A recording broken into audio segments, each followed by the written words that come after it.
Have you made some big changes lately? And it seems like they're big positive changes at first.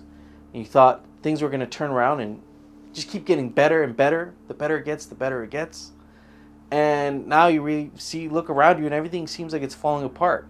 It seems like you're going through types of pain that you've never had to experience before. You're experiencing lows that you've never had to experience before. Maybe you're even at your lowest low as you're watching this video. And I want you to stick around to the end because I'm going to be bridging some ancient wisdom, some ancient universal laws to modern healing and things that will help you going through your spiritual awakening. It is a process that many people go through in life after a big traumatic incident happens to them, what I call a cosmic baseball bat to the face. And I'm going to give you some actionable advice that will make this a lot smoother for you. A mindset that will just help you. Trust me, by the end of this video, you're going to feel a lot better about this process. So let's get right into it.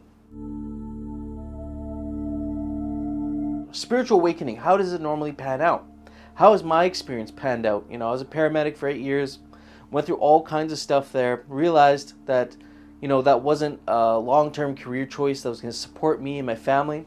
So I left it behind thinking things would just start getting better. And sure enough, as soon as I left that job, my world around me fell apart. Things started getting worse and worse. I was at my all-time lows. I had to work through that, right? And I'm not there now. I'm actually in a lot better place now. But what I'm about to give you is what I used to help me get through that time. So how does your spiritual awakening start? You have something that shakes up your world, and now you realize the old beliefs, the things that you used to believe no longer serve you, and you choose new beliefs. You may do this subconsciously, and many of you, if you're watching this video and you're focused on making yourself better, on the path of self-realization, then you consciously chose some new beliefs. And beliefs create reality. There's something called Betdar that I'm not going to get too deep into this video, but it's basically your beliefs create certain emotions that are, a lot of our beliefs are programmed into us. And we're going to talk about this in a sec. But your beliefs create your reality. They create emotions. And these emotions will bring up thoughts. Your mind will start thinking. Thoughts are kind of like the raw material, the raw ingredient in the universe of manifesting things, to bring things to reality. So you start thinking things. Then you'll start making decisions based on those thoughts. Then you'll start taking action based on those decisions. And then eventually you get a result that manifests, that comes into this reality, that becomes a part of your reality. Now you choose new beliefs, and many people, they choose the belief and they'll start acting on that belief, right? There's no point sorting out your emotions and all that. You choose the new belief, you start acting on that belief, and then what's the next thing that happens? Step number 2, the monster. You've been feeding it your whole life. The monster is called the ego. Now the ego is not something you get rid of, and you shouldn't, because it's part of a balanced personality. An ego is something you grew up with, that is something you feed in this material world through your experiences, through things that are taught to you, things that are told to you by your parents, institutions. Those are pre-programmed beliefs that become part of your ego or your false identity or your surface level identity. You feed this thing your whole life, and it clings to certain beliefs. Its modus operandi, its core objective is to keep you safe. And without the ego, we wouldn't have even made it this far as a human species, because the ego is able to recognize your environment and keep you exactly where you are and watch out for dangers and things that will threaten your current existing way of being. The ego cannot comprehend a new identity. The ego cannot comprehend a new you, as we say, right? Ego can't comprehend that. But you choose new beliefs and you start acting on them, and this thing freaks out because you've been attached to this your whole life. You've been conditioned to be and act a certain way when you're not alone, right? Think about it. When you're around friends or people that you barely know, you sort of subconsciously put on a mask, right? That's not the real you. That's not the soul level you. And even when you're alone, maybe even there's deeper layers to that, right? Where as human beings, sort of like an onion, you have your core identity right in the middle of it. Many people never reach that. And many people never get so close to being who they really are. But you can peel off as many layers as you can to find the truth, right? So the monster comes out, it starts freaking out because you chose these new beliefs. Then what happens?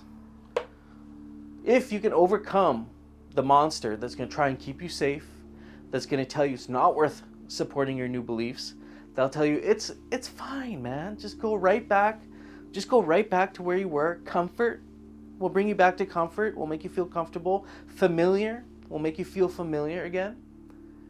And everything will be all good. And you say, fuck that, and you start moving forward, and you start actually making real changes, acting on these new beliefs. You can overcome this, by the way, and you probably are already in many different ways. After that comes the pendulum. The pendulum. You see, there's a principle, an ancient universal law called the principle of rhythm, that states that everything gyrates, everything moves back and forth, everything has a certain highs and lows to it. You know what I mean? And you notice this in nature, you notice it everywhere. Seasons themselves are a rhythm. It's a way of being, it's a way of existence. Day and night, we have multiple rhythms that regulate this reality and sort of act like programming to keep things the way they are and functioning the way they are. And you've broken the rhythm, right? Which is why you made this upset. But you broke the rhythm, and now when you break the rhythm, you're going to start feeling a lot better about yourself. Your reality is actually going to start changing. You'll be like, wow, I actually made these changes and they're reflecting in my reality. This is something that you did, that you created. But here's the thing. You're going to get to a point where you slide back into the old way. You slide back into the comfort. You go back to this guy, right? Maybe you have a weak moment. Maybe there's something that comes up in your life that shakes you up, that tests you a little bit. And maybe it's a bit too much for you, so you go back, right? You regress into the old you, into the old way of being. You go backwards, you start beating yourself up. I'm a shitty person. I'm no good. I should have never gone out down this path. I should have just stayed exactly where I was. And you'll go back into that old identity, and you'll sit there in that old identity. Maybe you relapse, and maybe it's a substance you quit, and now you're using that substance again. Maybe it's an ex that you said no contact, and now you're going back to the ex and contacting, right? You regress into the old identity. And after that is going to be a feeling of shame and guilt. You're going to beat yourself up. Maybe you are beating yourself up. But here's the thing. This is normal. This is the rhythm of existence. And so long as you don't regress into the old path and stay there, right, and stay down there, you'll keep moving forward. You see, the biggest realization for me is spiritual awakening is not a linear path, and you have multiple of them throughout your lifetime. I probably had 4 or 5 of them by now. How do you get from here back to where you were without beating yourself up, without shaming yourself or guilting yourself? It's to recognize, number 1, what I just said, natural law. Number 2, this is really going to help you. Amplify, neutralize. Amplify the highs. This is something this is something I need to still work on, that I'm actually doing for myself, is every time I have wins, to really celebrate those wins. Because I'm the type of person, when I finish something, my sights are on the next thing that I need to do. I hardly take the time to look at what I've accomplished, to look at everything I've done so far, and to be able to move forward and do the next thing. And you may be the same way, especially if you're very much on this path of self-realization and growth. It can seem like things are coming at you so fast that you just need to keep moving forward, which has some truth in it. At the same time, many of us, so we don't stay stuck in the regressed path, we have to amplify the highs. We have to make those wins and the new shifts seem so fresh and energizing, and really celebrate them. You know, you're making a big breakthrough. You're one layer closer in the onion of who you are to who you actually are at a soul level. And then what happens? We're all going to go through lows. We're all going to regress. I've regressed so many times on this path. But look, neutralize the lows. Don't get stuck there. You're allowed to feel bad for a couple hours. You're allowed to feel bad about yourself for a day. You need to feel you need to feel negative emotions. Just like a battery has a positive and a negative, the energy will flow from one side to the other, right? You need to feel those emotions, because if you don't, then that will get trapped in your energetic field, or you'll attract more situations like that if you don't actually deal with it and release that energy.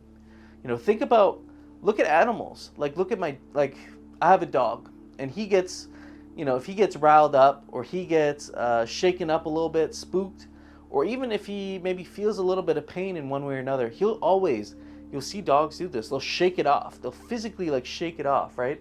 And that's what you need to do when you have your lows. You need to be able to feel it, heal it, shake it off, and then move on.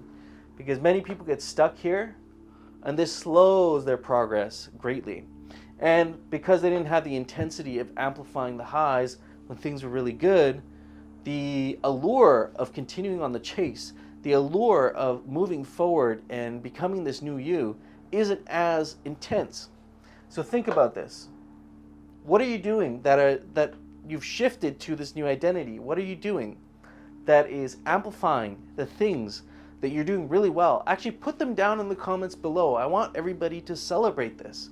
If you have made a big shift in your life and you are on the path and you are winning and you are making the moves, I want you to celebrate them down in the comments below. So go ahead and pop that right down below. And with the lows, I just remind you, my friend, just neutralize them. You don't need to feel it forever. You don't need to hang on to things that are hurting you, that have hurt you your whole life. Until next time, I'll see you on the next one. Subscribe if you have not already. Peace.